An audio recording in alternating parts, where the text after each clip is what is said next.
Mbote Nabino, salutations, Madame Colombe pour PTC Legacy. Dans cette seconde émission, je partage avec vous sur l'un des piliers fondateurs du média, qui est la carrière. Je vous ai partagé un petit peu les fondamentaux lors de la première émission.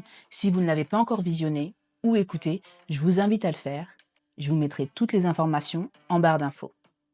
Aujourd'hui, je vais partager avec vous 10 définitions qui me semblent cruciales pour une meilleure compréhension et pilotage de votre carrière. Avant ça, introduction.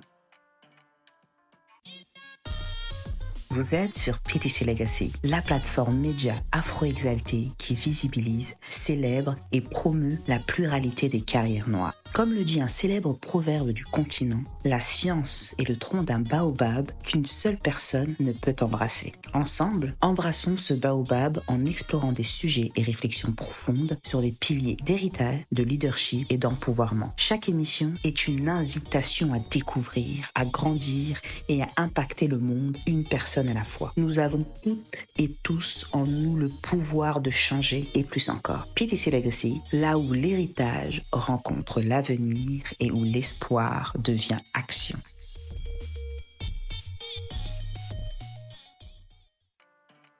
Avant de rentrer dans le vif du sujet, je vous donne un petit conseil. Je vous invite à écouter cette émission 2 fois. Une première fois pour comprendre et intégrer les notions et une seconde fois pour les fixer et ou les écrire. Commençons. Pour parler carrière, il est important que je vous donne ces 10 définitions qui vont vous permettre de mieux comprendre là où vous êtes aujourd'hui, là où vous voulez aller demain et comment y parvenir. Je vais partager avec vous ce qu'un métier, une profession, une vocation, une compétence. Il y en a 10, je regarde. Une fonction, un poste, un salaire, une rémunération, un marché et surtout une carrière. Qu'est-ce qu'un métier ? Un métier s'acquiert par l'apprentissage, la pratique et l'expérience. Il fait partie d'un domaine de compétences spécifique ou plus vaste. Pour prendre un exemple, vous rentrez dans une entreprise en tant qu'acheteur. Au fur et à mesure de votre expérience de votre entreprise, vous finissez au bout de 5 ou 10 ans responsable des opérations, sans pour autant avoir passé de diplôme, sans pour autant avoir eu de formation externe. Donc là, c'est une promotion interne qui s'est effectuée de par l'apprentissage, de par votre pratique et de par votre expérience. La profession. La profession, elle, nécessite une formation ou une certification obligatoire pour pouvoir dire que vous êtes de tel ou tel métier. Je prends un exemple. Aujourd'hui, pour devenir avocat, il faut suivre un cursus obligatoire. Vous devez fournir le diplôme pour dire que vous êtes fièrement avocat. De même que pour être médecin, vous ne pouvez pas vous lever un matin parce que vous avez eu l'habitude de regarder des séries télévisées ou parce que votre père ou un membre de votre famille qui est médecin vous a prodigué des conseils, vous ne pouvez pas vous lever et dire que vous êtes médecin. Il faut une formation ou une certification obligatoire. La vocation. La vocation est considérée comme un métier qui vous est prédestiné. Je prends un exemple. Une jeune femme qui, depuis sa tendre enfance, rêvait de devenir ingénieure aéronautique. Elle va, durant son adolescence et durant ses études, tout faire en fonction de ce rêve qu'elle s'était construit. Donc ses loisirs, ses études vont être faits en fonction de la vocation qui lui tenait à cœur. Donc la vocation est vue comme une évidence, quelque chose qui est prédestiné. La compétence, c'est votre capacité ou votre aptitude de mise en œuvre pour atteindre un but précis dans le cadre de vos missions. Donc, dans la compétence, je définis 4 grandes catégories. La première catégorie est le savoir. Donc, ce sont toutes les connaissances théoriques que vous avez sur le sujet. La deuxième compétence est le savoir-faire. Donc, ce sont les compétences opérationnelles que vous allez mettre en œuvre pour pouvoir atteindre un but, une mission. La troisième catégorie est le savoir-être, qui reprend toutes les compétences comportementales intrapersonnelles. Donc ce sont toutes les compétences que vous avez en vous et que vous mettez au service de votre mission et de votre but. Et la dernière, c'est le savoir-vivre. Donc les compétences comportementales, mais cette fois-ci interpersonnelles, qui vous permettent de connecter avec les différents opérateurs et les différentes parties prenantes pour toujours atteindre votre but.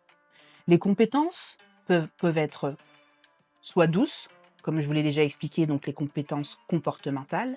Elles peuvent être aussi techniques, donc des compétences spécifiques de type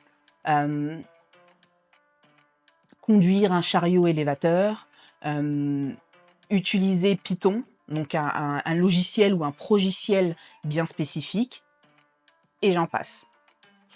Les compétences peuvent être également transversales, donc c'est-à-dire qu'elles peuvent s'utiliser transversales et transférables, elles peuvent s'utiliser d'un métier à un autre, d'une profession à un métier et vice-versa. La fonction. La fonction correspond au rôle, aux responsabilités et aux missions qui vous seront confiées. Le poste est la relation qui vous lie avec un organisme.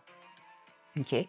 Donc, vous avez un poste dans un organisme, dans une institution, donc sur une durée, qu'elle soit courte ou indéterminée. C'est le lien entre vous et l'organisme pour lequel vous travaillez, que vous soyez salarié ou entrepreneur. Le salaire. Le salaire correspond au paiement périodique qui est effectué d'un organisme à vous, que vous soyez salarié, entrepreneur, dans le cadre de la réalisation d'une mission. La rémunération, elle englobe le salaire, mais également d'autres avantages qui peuvent être financiers ou non. Je prends un exemple. Vous avez une voiture de fonction dans le cadre de votre travail, celui-ci est considéré comme un avantage. Vous avez des jours de congés supplémentaires, c'est également un avantage. Il existe autant d'avantages que d'entreprises. Donc il y a des avantages qui sont plus, dirons-nous, génériques, tels qu'une voiture, et des avantages qui se négocient en fonction de vos compétences et de ce que vous pouvez demander à l'entreprise. Le marché. Il est important pour pouvoir définir votre salaire et votre rémunération de vous référer à votre marché. Qu'est-ce que le marché? Le marché correspond à l'endroit où vous vous situez pour répondre à une offre et l'entreprise faire une demande. Je m'explique. Si vous êtes situé en Île-de-France ou à Mfoua au Congo, pour un même poste, des mêmes missions, le salaire peut différer. Donc il est important de comprendre qu'il y a également un marché interne à l'entreprise quand vous avez une promotion interne ou un marché externe qui là amène de la concurrence. Celle-ci n'est pas toujours à voir de manière négative car la concurrence permet à une entreprise de se rendre compte à certains égards du potentiel et des capacités qu'elles ont déjà en interne. La carrière, c'est le parcours professionnel qu'une personne décide de suivre et de développer, influencé par son héritage, ses inspirations, ses aspirations, ses passions et ses compétences. Il est important de noter qu'une carrière se développe, une carrière se construit. C'est votre contribution au monde. C'est ce que vous apportez en échange, bien entendu, de compétences que vous allez venir développer. Pourquoi il est important d'avoir un plan de carrière? Pour pouvoir passer d'un point A à un point B, vous devez rentrer des coordonnées dans votre GPS pour pouvoir comprendre quelles sont les compétences techniques, comportementales, douces, comme vous souhaitez les appeler, que vous devez développer pour pouvoir atteindre la seconde étape. Et surtout, éviter les pièges et les emplois bien rémunérés, les emplois où tout semble beau, mais où vous êtes dans un certain confort. Le confort est agréable, mais il vous permet d'évoluer beaucoup plus lentement que quand vous êtes défié, challengé à longueur de journée. Il est important de trouver une juste balance entre trop de challenges et des challenges qui sont trop hauts ou peu de challenges qui vous laissent dans un statu quo. Aujourd'hui, je vous invite à voir où vous vous situez, à comprendre où vous en êtes maintenant et à vous dire quelles sont les coordonnées GPS que vous souhaitez rentrer pour la prochaine étape de votre carrière. En échangeant avec des personnes de mon entourage proche, élargi et d'autres personnes, j'ai pu constater que dans la communauté noire, nous aimons les métiers de don de soi, les métiers de prestige, les métiers où, voilà, les métiers qui pètent, qui claquent, tels médecins, avocats, magistrats, les métiers également dans la finance, banquiers. Donc avec ces métiers, donc, comme je le disais, ce sont des métiers qui sont honorables, qui donnent un certain prestige. Mais est-ce que ces métiers font sens pour vous? Est-ce que ces métiers vous donnent du plaisir et est-ce qu'ils vous rémunèrent honorablement? Restez connectés. Puisse cette émission vous ouvrir des pistes de réflexion et vous apporter l'impulsion dont vous avez besoin pour paver votre chemin de succès. Pensez à vous abonner, à liker, à commenter et à partager pour démultiplier l'impact. Patientez jusqu'à la prochaine émission. Je vous donne rendez-vous sur la newsletter Carrière Noire Daily et sur les réseaux sociaux. Je vous mets toutes les informations en barre d'infos. Souvenez-vous que nous avons toutes et tous en nous le pouvoir de changer et plus encore. Embrassez cette nouvelle semaine pleine de promesses. Botika la malamu.